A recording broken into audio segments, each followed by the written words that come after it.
Assalamualaikum warahmatullahi wabarakatuh. Selamat pagi anak-anak. Gimana kabarnya hari ini? Semoga kalian senantiasa sehat, segar bugar, dan tetap semangat. Hari ini kita akan belajar kelas 4, tema 2, subtema 1, pembelajaran ke-1, mengenai sumber energi. Sebelum memulai pembelajaran, sebaiknya kita berdoa terlebih dahulu ya anak-anak ya. Berdoa menurut kepercayaan masing-masing. Berdoa dimulai. Berdoa selesai. Sebelum memasuki materi hari ini, Ibu akan menyampaikan tujuan pembelajaran yang akan dicapai pada pembelajaran hari ini. Yang pertama, setelah mengamati video pembelajaran daring, siswa mampu mengidentifikasi gambar-gambar dari teks visual yang diamati dengan terperinci. Yang kedua, siswa mampu menuliskan gagasan pokok dari teks visual yang diamati dengan terperinci. Yang ketiga, setelah mengamati video pembelajaran daring, siswa mampu menjelaskan manfaat energi matahari dalam kehidupan sehari-hari dengan tepat.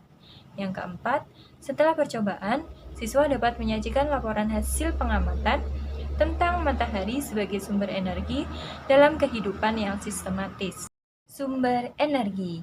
Sumber energi adalah segala sesuatu yang bisa menghasilkan energi. Energi sangat penting bagi kehidupan kita. Semua makhluk hidup membutuhkan energi. Perhatikan gambar berikut ini. Pada gambar menunjukkan bahwa terdapat keluarga yang membutuhkan energi matahari dalam kehidupan sehari-hari. Matahari memiliki peran besar dalam kehidupan karena merupakan sumber energi terbesar di bumi. Panas matahari berpengaruh terhadap aktivitas manusia dan makhluk hidup lainnya di bumi. Matahari sumber kehidupan di bumi. Matahari sebagai sumber energi terbesar memancarkan panas dan cahayanya ke bumi. Cahaya matahari menerangi bumi sehingga kita dapat melihat semua makhluk hidup dan benda di siang hari. Panas matahari mengakibatkan adanya kehidupan di bumi. Jadi pada siang hari kita bisa melihat benda-benda di sekitar kita dengan adanya cahaya matahari. Sedangkan di malam hari, cahaya matahari akan memantulkan ke bulan untuk bisa menyinari bumi. Apa saja sih aktivitas manusia yang dilakukan di bawah sinar matahari? Nah, manfaat matahari yang pertama itu adalah menghangatkan badan dan sebagai sumber vitamin D. Jadi saat kita berjemur di pagi hari, kita akan mendapatkan vitamin D yang akan membuat kulit kita menjadi sehat. Dan yang pasti tubuh kita akan menjadi hangat. Manfaat matahari yang kedua adalah membantu proses fotosintesis pada tumbuhan. Nah, tumbuhan sangat membutuhkan sinar matahari untuk pertumbuhannya, seperti menghasilkan buah, lalu menumbuhkan batang dan cabangnya gitu ya.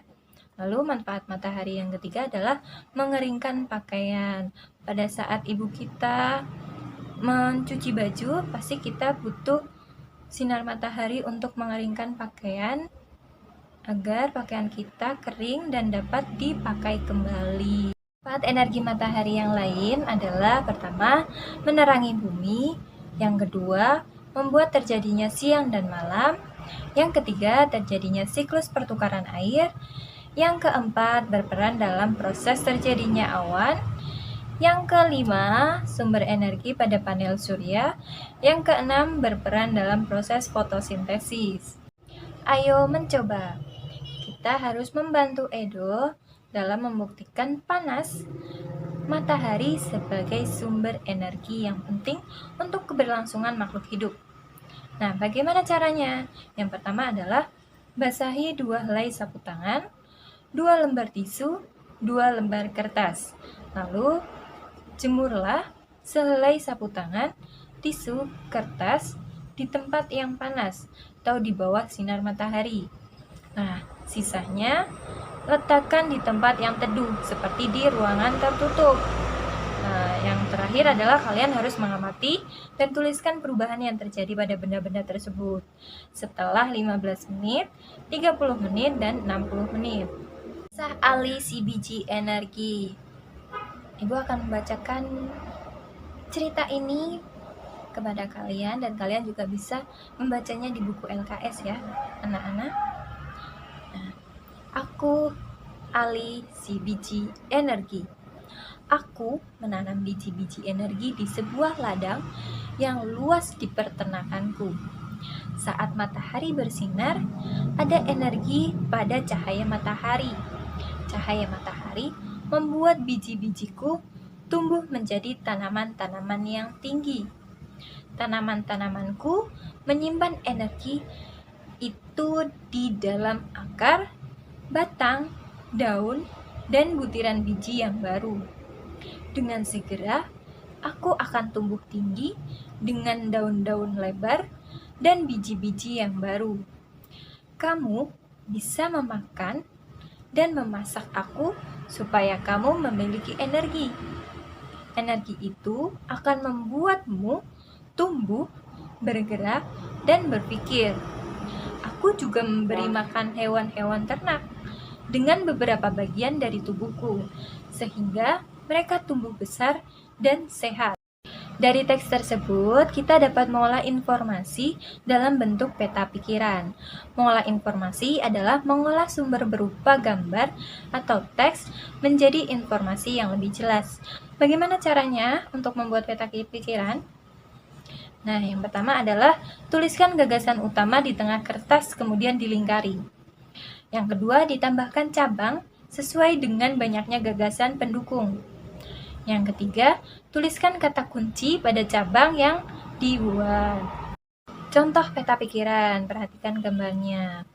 Yang pertama tadi akan kita disuruh menuliskan atau menentukan gagasan pokok, lalu kita tuliskan di bagian tengah. Nah, gagasan pokok itu sebagai kunci dari pembahasan pada teks. Lalu kita membuat cabang-cabang dari apa saja sih yang ada dalam teks tersebut gitu. Kalau misalkan dalam teks tersebut kita menemukan hanya 4 pembahasan, maka kita akan tuliskan di situ cabangnya ada 4 gitu ya. Energi panas matahari adalah salah satu sumber daya alam yang melimpah. Tumbuhan seperti jagung juga merupakan sumber daya alam yang harus dibudidayakan. Sumber daya alam tersebut diberikan Tuhan untuk umat manusia. Sebagai sumber daya alam, jagung banyak dimanfaatkan oleh penduduk Indonesia. Salah satunya adalah dengan mengolah dan menjualnya.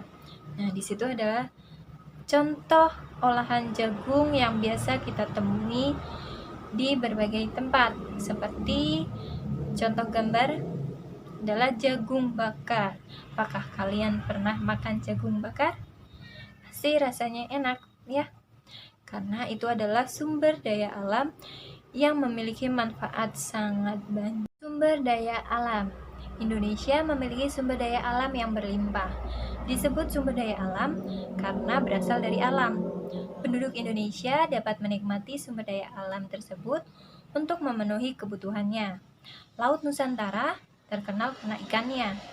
Lahan yang subur menghasilkan padi, jagung, serta tumbuhan lainnya yang sangat berguna bagi penduduk Indonesia.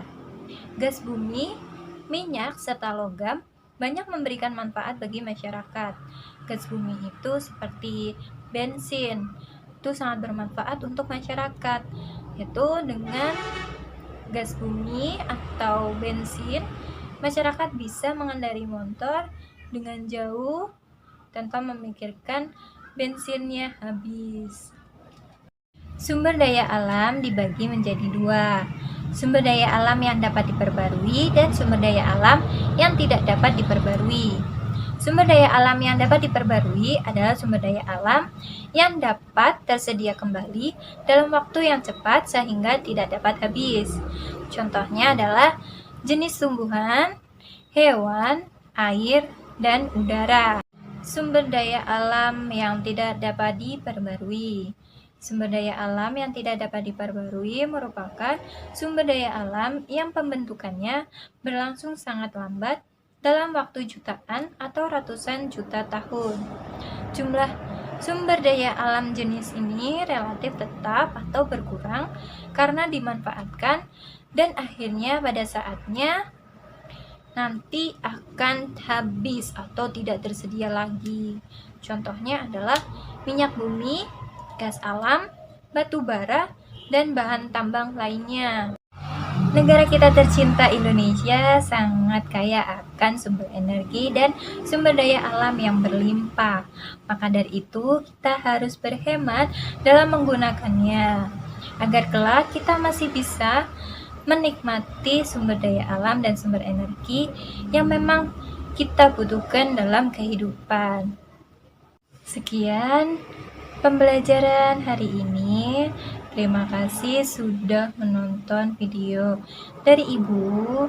Semoga bisa bermanfaat untuk kalian dan materi yang Ibu sampaikan bisa diterima dan dipahami. Tetap belajar walaupun belajar dari rumah, karena kita harus melawan kebodohan untuk bisa melanjutkan perjuangan untuk memerdekakan bangsa dan mencerdaskan anak bangsa. Sekian materi pembelajaran hari ini. Semoga bisa bermanfaat untuk kalian. Terima kasih. Wassalamualaikum warahmatullahi wabarakatuh.